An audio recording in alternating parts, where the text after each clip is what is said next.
حیدر میری قوم کا بچہ بچہ بولے گا. اور ہوتی ہے ایمان کی دشمن بغض علی کی بیماری. ہوتی ہے ایمان کی دشمن بغض علی کی بیماری. جس کو یہ بیماری ہوگی الٹا سیدھا بولے گا. جس کو یہ بیماری ہوگی الٹا سیدھا بولے گا. اور دیوانے کو موت کے ڈر سے دھمکانے کی بھول نہ کر. دیوانے کو موت کے ڈر سے دھمکانے کی بھول نہ کر. بولنے والا دار پہ چڑھ کر مولا مولا بولے گا. بولنے والا دار پہ چڑھ کر مولا مولا بولے گا. عزیزان ملت اسلامیہ، آج ذکر شہیدان کربلا ہم کرنے یہاں حاضر ہوئے ہیں. اس تاریخ کو ہم دہراتے ہیں. دیکھیے، جب تک یہ قوم مسلم تاریخ کربلا کو پڑھتی رہے گی، جب تک یہ قوم مسلم تاریخ کربلا کو دہراتی رہے گی، جب تک یہ قوم مسلم اس کے نوجوان تاریخ کربلا کا مطالعہ کرتے رہیں گے، اس وقت تک یہ قوم کبھی بزدل نہیں ہو سکتی. اور دوسرا، اس قوم کے اندر مصیبتوں سے ٹکرانے کی طاقت آ جائے گی، پریشانیوں سے لڑنے کی طاقت آ جائے گی. وہ صبر و تحمل کے دامن کو مضبوطی سے تھامے رہے گی. کیوں؟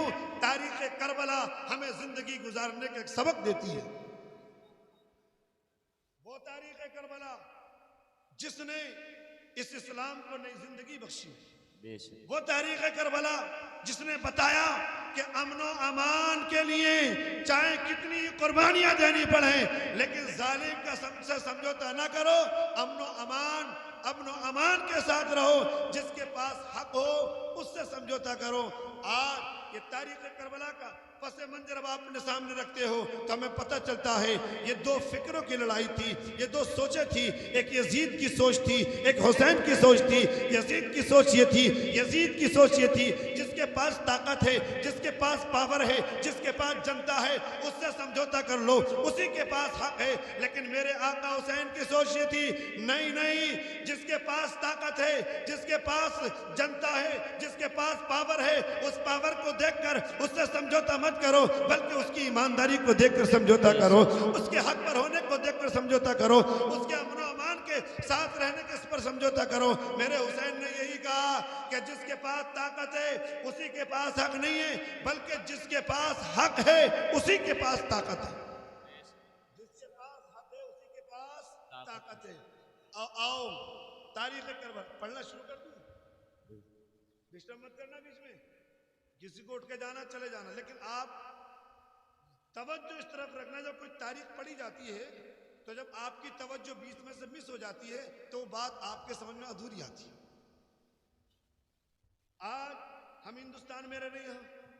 میں ایک آپ کے ذہن کے قریب کرتا ہوں. ہندوستان میں ہمیں جب کوئی حاکم بنانا ہوتا ہے، مثلا ملک کے اعتبار سے ہمیں پرائم منسٹر چننا، صوبائی اعتبار سے ہمیں سی ایم چننا، تو اس کے لیے کیا کرتے ہیں؟ ہم ووٹنگ کرتے ہیں نا. کیا کرتے ہیں؟ ووٹنگ کرتے ہیں نا. جس کے ووٹ زیادہ ہوتے ہیں وہی حاکم بن جاتا ہے. یہ ہمارے یہاں کا طریقہ ہے. جس وقت اب عرب کی تاریخ کو پڑھیے، عرب ممالک کی تاریخ کو پڑھیے. میرے آقا کریم سرور کائنات صلی اللہ علیہ وسلم نے ایک نظام دیا، نظام مصطفیٰ. کیا؟ نظام مصطفیٰ، قانون مصطفیٰ. وہ نظام کیا تھا؟ حاکم چننے کے لیے وہاں کیا ہوتا تھا؟ آقا کے بعد حاکم چننے کا طریقہ کیا دیا تھا نبی نے؟ حاکم چننے کا طریقہ یہ تھا، حاکم چننے کا طریقہ یہ تھا، اس میں سب میں یہ دیکھتے تھے کون اچھا ہے، تقوی میں اچھا کون ہے، پرہیزگاری میں اچھا کون ہے، ایمانداری میں اچھا کون ہے، لوگوں کے ساتھ ہمدردی کرنے میں اچھا کون ہے، غریبوں کی مدد کرنے میں اچھا کون ہے، نمازی کون ہے، مصطفیٰ کا سچا اور پکا غلام کون ہے. جس کے اندر یہ ساری خوبیاں ہوتی، جو معزز لوگ ہوتے وہ اپنا ہاتھ اس کے ہاتھ میں جا کر کہتے تھے آج سے ہم نے تجھے اپنا حاکم بنا لیا ہے، آج سے تجھے ہم نے اپنا پیر بنا لیا ہے، آج سے تجھے ہم نے اپنا امام بنا لیا ہے. وہی حاکم ہوتا تھا، وہی پیر ہوتا تھا، وہی امام ہوتا تھا. کیوں؟ اس کے اندر وہ ساری خوبیاں موجود تھی. یہ کس نے دیا تھا نظام؟ ہمارے آقا نے. یہ نظام چلتا رہا، یہ نظام چلتا رہا. اس کو اسٹارٹنگ میں ہم نے کیا نام دیا؟ خلافت. کیا نام دیا؟ پہلے خلیفہ حضرت ابوبکر صدیق بنے. میرے آقا نے کہا خلافت راشد علی منہاج نبوت، جو خلافت چلے گی 30 سال تک چلے گی، پھر یہ ملوکیت میں تبدیل ہو جائے گی. اب یہ سسٹم چلتا رہا. میں بالکل جہاں سے کربلا کی سٹارٹنگ وہ لے کے جاتا ہوں، لیکن آپ کے ذہن کے قریب کرتا ہوں. یہ سسٹم چلتا رہا. ابو بکر صدیق، اس کے بعد حضرت عمر فاروق اعظم، حضرت عثمان غنی، مولائے کائنات حضرت امام حسن مجتبیٰ، یہ سسٹم چلتا رہا. حضرت امیر معاویہ، اس کے بعد یہ سسٹم چلتا رہا. آپ جب سن 60 ہجری آتی ہے، کتنی 60 ہجری جب آئی، حضرت امیر معاویہ کے وصال کے بعد یزید پلید برسر اقتدار آ گیا. کیا آ گیا؟ اقتدار کی کرسی پر بیٹھ گیا، سلطنت کی کرسی پر بیٹھ گیا، حکومت کی کرسی پر بیٹھ گیا. طریقہ کیا تھا حاکم بننے کا؟ جو لوگ اچھے ہیں، نیک ہیں، وہ ہاتھ میں ہاتھ دے کر کہتے کہ ہاں تو حاکم بننے کے لائق ہے. لیکن اس نے جب برسر اقتدار آیا، اس کے پاس طاقت تھی، پاور تھی، لوگوں نے سمجھوتا کرنا شروع کر دیا، اسے اپنا حاکم ماننا شروع کر دیا. لیکن جب سن 60 ہجری میں یہ اقتدار کی کرسی پر بیٹھا، اپنے ہم نوا، اپنے دوستوں کو بلایا، کہنے لگا اکثر لوگ نے میری حکومت کو تسلیم کر لیا ہے، میرے حاکم ہونے کو مان لیا ہے، لیکن مدینے کے اندر چند لوگ ایسے ہیں انہوں نے میری حکومت کو ایکسپٹ نہیں کیا ہے، میرے ہاتھ میں ہاتھ نہیں دیا ہے. اب بتاؤ کیا کیا جائے؟ ساتھیوں نے کہا تمہارے پاس پاور ہے، جو چاہو کر سکتے ہو. تو کیا طریقہ ہے؟ طریقہ یہ ان کو پہلے اپنا پیغام بھیجو، مان لیں تو اوکے ٹھیک، اگر نہیں مانے تو سختی کرو. کہا وہ ہیں کون لوگ؟ یزید نے کہا وہ علی کے بیٹے حسین ہیں، وہ حضرت ابوبکر کے بیٹے عبد الرحمن ہیں، عمر کے بیٹے عبداللہ ہیں، عباس کے بیٹے عبداللہ ہیں، اور حضرت زبیر کے بیٹے عبداللہ ہیں. یہ وہ مدینے کی معزز شخصیات ہیں. اگر انہوں نے اپنا ہاتھ میرے ہاتھ میں دے دیا، مجھے حاکم مان لیا، تو پھر کوئی مسلمان ایسا نہیں بچے گا جو مجھے امیر نہیں مان لے گا. اب اس کے ساتھ نے کیا مشورہ دیا؟ یہ کوئی مشکل کام نہیں، تمہارے پاس طاقت، استعمال کرو طاقت کا. طاقت کے استعمال کے لیے اس نے اپنا کام شروع کر دیا. کہا جیسے ہم علاقے میں اس وقت ہمارے جیسے یو پی ہے، یو پی کے سیم صاحب ہو گئے، اس میں آپ لے لیجیے جس وقت یزید برسر اقتدار آیا، اس وقت کوفے کا، اس وقت مدینے کے گورنر حضرت ولید بن عتبہ، اس وقت مدینے کے گورنر ولید بن عتبہ تھے، اور کوفے کا وہ گورنر عمر بن سعید، اور کوفے کے گورنر نعمان بن بشیر، اور بصرہ کا گورنر عبید اللہ بن زیاد تھا. یہ گورنر تھے، مدینے گورنر ولید بن عتبہ. اب یزید نے خط لکھ کر بھیجا ولید بن عتبہ کے پاس، اور خط کا مضمون یہ تھا، اے ولید بن عتبہ، یزید برسر اقتدار آ گیا ہے، اقتدار کی کرسی پر بیٹھ گیا ہے. اے ولید بن عتبہ اس خط کو پڑھنا، فوراً گورنر ہاؤس میں حسین ابن علی کو بلانا، عبداللہ بن زبیر کو بلانا. ان معزز شخصیات کو گورنر ہاؤس کے اندر بلانے کے بعد ان سے میری حکومت کو منوانا، ان سے میری بیعت لینا، اور اگر یہ بیعت لے لیں تو ٹھیک، اور اگر بیعت کو قبول نہ کرے تو ان کے سر کو کاٹ دیں. جی کہاں آیا تھا یہ پیغام؟ مدینے کے اندر. کہاں آیا تھا؟ مدینے میں. مدینے میں گورنر مدینہ ولید بن عتبہ جو مدینے کے گورنر ہے، جیسے ہی یہ پیغام یزید کا آیا، اس خط کو جب پڑھا، خط پڑھنے کے بعد ولید بن عتبہ کے ہوش اڑ گئے. اس لیے کہ ولید بن عتبہ یہ اگرچہ یزید کا چچا زاد بھائی تھا، لیکن یہ محبان اہل بیت تھا. یہ جانتا تھا کہ نبی کے گھر والوں کا مقام کیا ہے، یہ جانتا تھا کہ امام حسین سے جن سے ٹکرانے کی بات چلی ان کا مقام کیا ہے. اس نے خط پڑھا، اب سوچنے لگا اس کا جواب کیا دوں. آخرکار اس نے مشورے کے لیے بلایا گورنر ہاؤس کے اندر جو اس سے پہلے گورنر رہ چکا تھا، مروان بن حکم. یہ مروان کون ہے؟ یہ یزید کا حامی تھا اور اہل بیت اطہار کا پکا دشمن تھا. اور یہ مروان وہ ہے جس کے لیے میرے نبی نے اس کے بچپن میں ہی کہہ دیا تھا یہ ملعون کا بیٹا ملعون ہے، یہ گرگٹ کا بیٹا گرگٹ ہے. اس کو بلایا گورنر ہاؤس میں کہ یزید نے یہ پیغام بھیجا ہے، یہ بتائیے کیا مشورہ ہے؟ تو اس ملعون نے مشورہ کیا دیا، مشورہ یہ ہے فوراً امام حسین کو گورنر ہاؤس میں بلاؤ، ان لوگوں کو گورنر ہاؤس میں بلاؤ، اگر یہ یزید کے ہاتھ میں ہاتھ دے دیں تو ٹھیک، اگر نہ دیں تو ان کو گورنر ہاؤس سے نکلنے مت دینا، یہی ان کا خاتمہ کر دینا۔ اگر یہ گورنر ہاؤس سے نکل گئے تو یہ اپنے امیر ہونے کا اعلان کر دیں گے۔ دوستان محترم، جب یہ مروان بن حکم نے یہ مشورہ ولید بن عتبہ کو دیا تو ولید بن عتبہ نے کہا تھا، اے مروان تو کیسی گھٹیا سوچ لے کر آیا ہے، کیسا مشورہ دیتا ہے؟ اگر یزید مجھے ساری حکومت کا بھی مالک بنا دے گا تب بھی میں اپنے ان ہاتھوں کو حسین کے خون سے نہیں رگوں گا، کیونکہ ان سے ٹکرانے کا مطلب اپنی دنیا بھی خراب کرنا ہے اور آخرت بھی خراب کر دینا ہے۔ بے شک سبحان اللہ۔ لیکن اتنا ضرور کروں گا، انہیں بلاؤں گا، مشورہ دوں گا، ماننے تو ٹھیک، نہ مانے تو جو انجام ہوگا وہ دیکھا جائے۔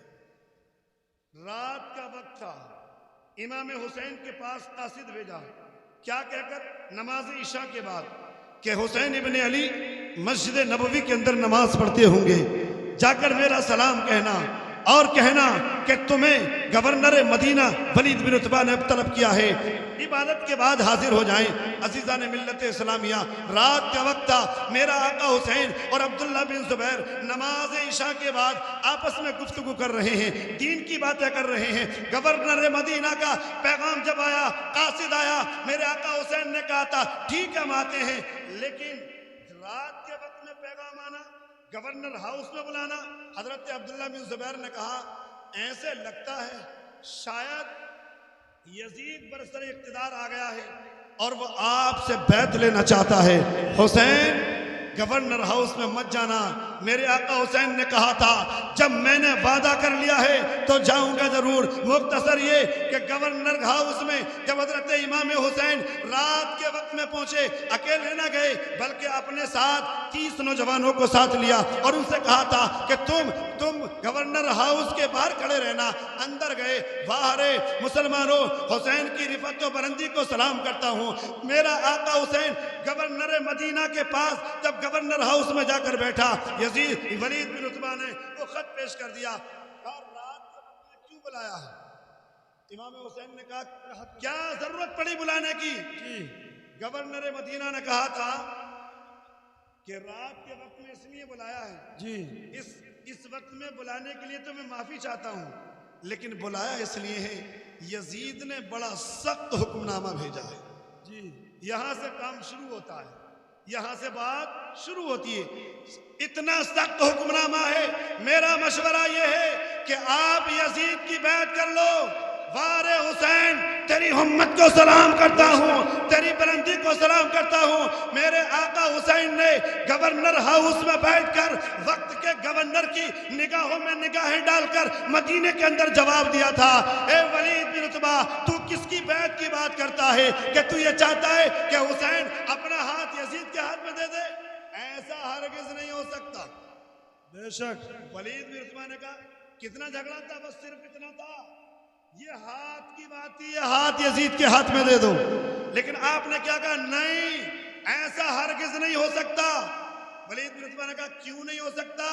کہا اس لیے کہ یزید بے نمازی ہے، یزید شرابی ہے، یزید عیاش ہے، یزید ظالم ہے، یزید غریبوں پہ ظلم کرتا ہے، اور حسین ابن علی کا بیٹا ہے، نبی کا نواسا ہے، رحمت للعالمین کے کاندھوں پر بیٹھنے والا میں حسین ہوں، کیا تو یزید مجھے پہچانتا نہیں میں کون ہوں؟ ولید بن عتبہ سے کہا مجھے پہچانتے نہیں میں کون ہوں؟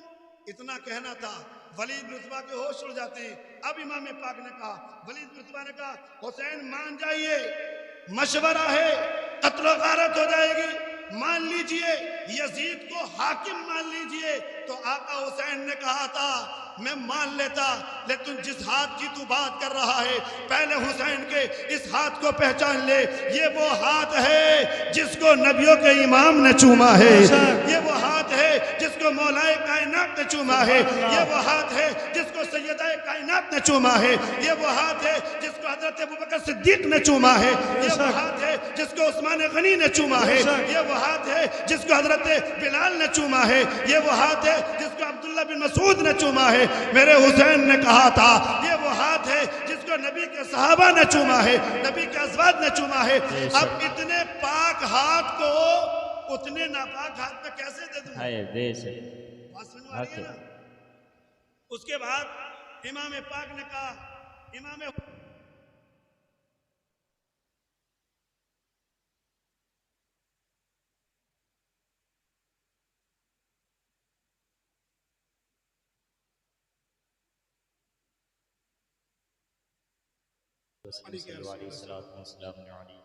آپ توجہ میری طرف رکھیں، آپ تھوڑی میری طرف توجہ رکھیں تاکہ میں بات آگے لے کر چلوں۔ ذہن میں ہے کیا کہا امام حسین نے؟ کبھی بھی سمجھوتا نہیں۔ ارے بھیا کیا کہا تھا امام پاک نے؟ کبھی بھی سمجھوتا نہیں کروں گا، انکار کر دیا۔ گورنر مدینہ نے پھر دوسری بات کی، حسین کچھ مجھ پر رحم کرو۔ کیا کہا؟ کیونکہ انہیں اپنی کرسی کی فکر تھی۔ یزید نے کہہ دیا تھا اگر میری بات نہیں منوائی ان سے تو کرسی بھی چھین لی جائے گی اور جیل میں ڈال دیا جائے گا۔ اب ولید بن عتبہ کہتا ہے حضور مجھ پر کچھ رحم کرو، میری مدد کرو۔ اب ایک سبق یہاں پر میں آپ کو دیتا ہوں جو امام پاک نے دیا تھا۔ امام حسین نے کہا تھا میں تیری مدد کر دیتا، 100% کرتا، لیکن کیا کروں؟ کرتا تیری مدد میں اگر یزید ایماندار ہوتا، تیری مدد میں کرتا اگر یزید میرے نانا کا غلام ہوتا، دین کا وفادار ہوتا، لیکن کیا کروں؟ قرآن کا حکم ہے وَتَعَاوَنُوا عَلَى الْبِرِّ وَالتَّقْوَى وَلَا تَعَاوَنُوا عَلَى الْإِثْمِ وَالْعُدْوَانِ۔ اللہ فرماتا ہے اے لوگو اچھے کاموں میں ایک دوسرے کی مدد کرو۔ کیا کہا؟ اچھے کاموں میں، نیک کاموں میں ایک دوسرے کی مدد کرو، اور ظلم میں، زیادتی میں، پریشان کرنے میں، برے کاموں میں ایک دوسرے کی مدد مت کرو۔ میرے آقا حسین نے کہا میں تیری مدد کیسے کر دوں؟ تیری مدد کرنے کا مطلب یہ ہے اللہ کے حکم کے خلاف چلا جاؤں؟ حسین سب کچھ کر سکتا ہے، قانون خدا کے خلاف قدم نہیں اٹھا سکتا۔ نعرہ تکبیر، نعرہ رسالت، نعرہ رسالت، فیضان مخدوم کچھوچھا، نعرہ تکبیر، نعرہ رسالت، ذکر شہید اعظم۔ سبحان اللہ، سبحان اللہ۔ یہ گفتگو کہاں چل رہی ہے؟ مدینے کے اندر۔ کہاں چل رہی ہے؟ مدینے کے میری طرف آپ خود بولے ذرا، کہاں چل رہی ہے؟ مدینے کے اندر گفتگو چل رہی ہے۔ انکار کر دیا۔ تیسری بات کہی ولید بن عتبہ نے کہ حضور ایسا فیصلہ کر دو، کیا کہا؟ ایسا راستہ نکالو جس سے میں بھی بچ جاؤں، آپ کی بھی عزت میں کمی نہ آئے۔ تو امام پاک نے جب اس کے لہجے کو دیکھا، اس کی عاجزی انکساری کو دیکھا، تب امام پاک نے کہا تھا ٹھیک ہے اب تو میں جاتا ہوں، لیکن کل مشورہ کر کے تجھے جواب دیتا ہوں کہ مدینے کے لوگ یزید حاکم بننے کے لائق بھی ہے یا نہیں ہے۔ یہ بات اس کے بعد جب آپ گورنر ہاؤس سے نکلے، ایسے وقت میں بڑا سخت مرحلہ تھا امام پاک کے سامنے۔ آج لوگ کہتے ہیں امام نے مدینہ کیوں چھوڑا؟ مدینہ جیسی بستی، جس بستی کے لیے نبی نے کہا تھا تمام شہروں سے افضل شہر میرے لیے مدینہ ہے، کیوں چھوڑا؟ اب جب گورنر ہاؤس سے باہر نکلے تو سوچ رہے تھے اب کیا کروں۔ جب کبھی کسی سخت مرحلے میں کوئی بندہ آتا ہے اس وقت اسے کون یاد آتا ہے؟ اپنے بڑے یاد آتے ہیں۔ ارے کون یاد آتا ہے؟ سوچنے لگے نانا ہوتے تو کچھ حکم دیتے، بابا ہوتے تو کوئی مشورہ بتاتے، بڑے بھائی حسن مجتبیٰ ہوتے تو ان سے کوئی مشورہ کر لیتا. اب حسین کس سے مشورہ کرے؟ مدینہ چھوڑے یا مدینے میں رہے؟ میرے دوستو یہ غور و فکر کرتے کرتے رات کا وقت ہے، امام چل رہا ہے، کیا فیصلہ کروں؟ آخر کار ذہن میں آ گیا اس دھرتی پر، اس مدینے کے اندر سب سے زیادہ مجھ سے محبت کرنے والی، سب سے اچھے مشورے دینے والی میرے اس مدینے کے اندر اگر کوئی ہے تو وہ میری بہن سیدہ زینب ہے. سبحان اللہ اب سبحان امام پاک رات ہی کے وقت میں مشورہ کرنے کے لیے اپنی بہن زینب کی چوکھٹ پر پہنچتے ہیں. کون ہے زینب؟ ان کو آپ سمجھیں، یہ امام حسین کی چھوٹی بہن ہے، امام حسین سے 1 سال چھوٹی ہے. بہن بھائیوں کا پیار دیکھیے. اب مشورہ کرنے کے لیے میرا آقا حسین رات میں چلا، حضرت سیدہ زینب کی چوکھٹ پر پہنچے. جیسے ہی سیدہ زینب کی چوکھٹ پر پہنچے، دستک دی تو اندر جا کر کیا دیکھا؟ اندر جا کر کیا دیکھا؟ ثانیہ زہرا سیدہ زینب امام حسین کی بہن. رات کے 12 بجے کا وقت ہے. میرا آقا حسین اپنی بہن زینب سے جب مشورہ کرنے گھر میں انٹر ہوئے، گھر میں داخل ہوئے تو کیا دیکھا؟ سیدہ زینب قرآن کی تلاوت کر رہی ہیں. سبحان اللہ سبحان اللہ. اندر گئے، خاموشی کے ساتھ ایک چارپائی پر بیٹھ گئے. امام حسین اپنی بہن زینب کو دیکھ کر پھوٹ پھوٹ کر رونے لگے. ابھی بہن سے سلام و کلام نہیں کیا. کیوں؟ بہن قرآن کی تلاوت کر رہی ہے. جب تک قرآن کی تلاوت کرتی رہے گی جب تک بات نہیں کروں گا. سیدہ زینب نے قرآن کی تلاوت کو کمپلیٹ کیا.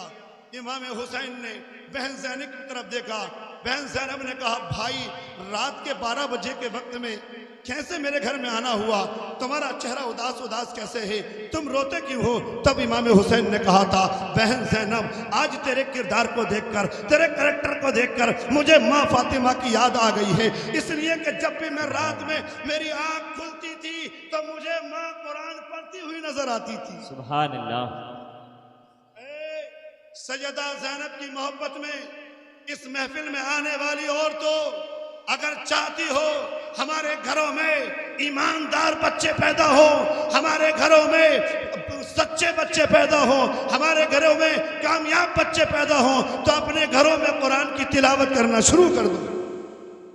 سیدہ زینب قرآن پڑھ رہی ہیں. امام حسین نے جب سیدہ زینب نے جب دیکھا تو کھڑی ہو گئی اپنے بھائی کی تعظیم کے لیے.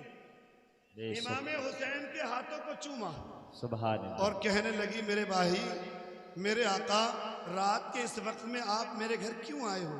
امام حسین نے اپنی بہن زینب کے ہاتھ پر ہاتھ رکھا، کہا بہن آج میں ایک مشورہ کرنے آیا ہوں، بتاؤ تمہاری کیا رائے ہے؟ سیدہ زینب نے کہا تھا بھائی کیا مشورہ لینا چاہتے ہو؟ کہا مشورہ بڑا سخت ہے. مشورہ یہ ہے میری بہن زینب، اس وقت یزید برسر اقتدار آ گیا ہے، سلطنت کی کرسی پر بیٹھ کر اتنا سخت حکم نامہ بھیجا ہے، وہ میری بیعت لینا چاہتا ہے، وہ مجھ سے اپنی حکومت کو منوانا چاہتا ہے. میری بہن زینب بتاؤ کیا میں یزید کے ہاتھ میں ہاتھ دے دوں یا نہ دوں؟ سیدہ زینب نے کہا تھا اے میرے بھائی وقت کا امام تو ہے، علی کا جانشی تو ہے، نبی کے مسلح کا وارث تو ہے. اے امام حسین کیسی بات کرتے ہو؟ میرے آقا حسین نے کہا ہاں بہن میں صحیح کہہ رہا ہوں. اب دیکھیے ایک بیٹی کا، ایک خاتون کا مشورہ دیکھیے.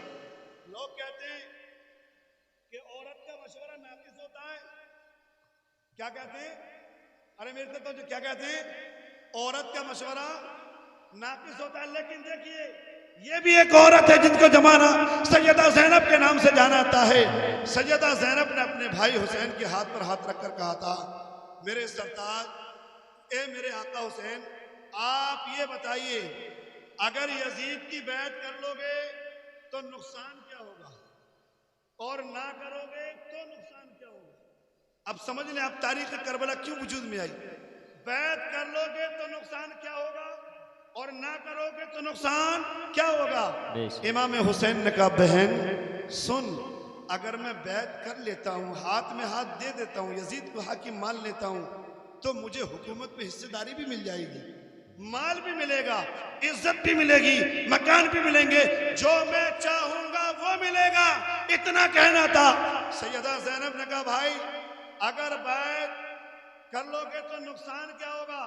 کہ زینب نقصان یہ ہوگا میرے نانا کے دین کا نقشہ بگڑ جائے گا، نظام مصطفیٰ ختم ہو جائے گا، قانون مصطفیٰ ختم ہو جائے گا۔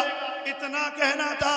سیدہ زینب نے کہا بھائی اگر بیعت کر لو گے تو بیعت نہ کرو گے تو نقصان کیا ہوگا؟ میرے آقا نے کہا بیعت نہ کروں گا تو زینب نقصان یہ ہوگا ہمیں مدینہ بھی چھوڑنا پڑ سکتا ہے، ہمیں بھوکا پیاسا بھی رہنا پڑ سکتا ہے، بچوں کی جانوں کے نذرانے دینے پڑ سکتے ہیں۔ تب سیدہ زینب نے کہا تھا میرے آقا حسین جب بات دین کی ہے، بات نانا کے دین کی ہے تو زینب کو یہ بھی برداشت ہے، مدینہ بھی چھوڑ سکتی ہے، مکہ بھی چھوڑ سکتی ہے، زینب سب قبول کر لے گی، یہاں تک کہ اگر نانا کے دین کی بقا کے لیے میرے بچوں کے خون کی ضرورت پڑے گی تو زینب اپنے بچوں کا خون بھی دے دے گی، اپنے جوانوں کو دے دے گی، لیکن نانا کے دین پر حرف نہیں آنے دے گی۔ سبحان اللہ۔ مشورہ چل رہا ہے، کس چیز کا مشورہ چل رہا ہے؟ قانون مصطفیٰ کو بچانے کا۔ یہ مشورہ کمپلیٹ ہوا، امام حسین نے اپنی بہن زینب سے کہا زینب فی الحال تو ہمارا ارادہ یہ ہے کہ ہم مدینہ چھوڑ کر چلے جائیں۔ کیوں؟ اس لیے کہ اگر ہم مدینے میں رہے تو یزید مدینے میں ظلم و زیادتی کرے گا، یہاں قتل و غارت ہوگی، یا میں نہیں چاہتا میرے نانا کے اس امن و امان والے شہر میں قتل و غارت دنگا فساد ہو، اس لیے کہ یہ میرے نانا کا وہ شہر ہے جو سب سے زیادہ میرے نانا کو پسند ہے۔ بے شک سبحان اللہ۔ بہن بھائیوں کا مشورہ ہوا، امام حسین نے کہا اسی مدینے کے اندر میرے ایک بھائی رہتا ہے جن کو زمانہ حضرت محمد بن حنفیہ کے نام سے جانتا ہے۔ یہ کون ہے؟ مولا علی کے بیٹے۔ کون ہے؟ مولا علی کے بیٹے۔ لیکن حضرت فاطمہ کے بیٹے نہیں ہیں۔ حضرت فاطمہ کے وصال کے بعد جو آپ نے نکاح کیے ہیں ان میں سے ایک بیوی تھی اب کی خولہ بنت جعفر، ان کے بیٹے حضرت محمد بن حنفیہ۔